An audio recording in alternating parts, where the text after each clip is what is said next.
ஒவ்வொருத்தருடைய இருதயம் எப்படி என்ன பண்ணுது, அப்படியே கொந்தளிச்சிருச்சு. விடக்கூடாதுங்க, அவனை வெட்டிடணுங்க, அவெல்லாம் எனக்கு முன்னாடி கொண்டு வந்து விடுங்க, அவனை நாங்கள் என்ன பண்ணுறோம் தெரியுமா அப்படின்னு நம்மளால் அதை சிலரால் தாங்கிக்கவே முடியல.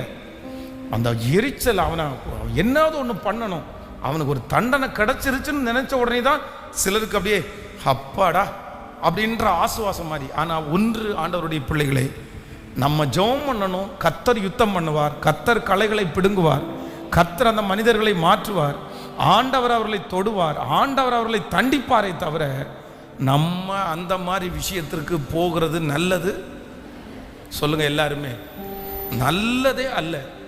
உங்களுடைய பிள்ளைகளுக்கும் கற்றுக் கொடுங்கள். தீயவர்களை பார்த்தால் ஏன் அப்படின்னு கேட்கறத விட தீயவர்களை பார்த்தால் ஒதுங்கி போகிறது தான் ஆண்டவருடைய பிள்ளைகளுக்கு நலமானது. வேத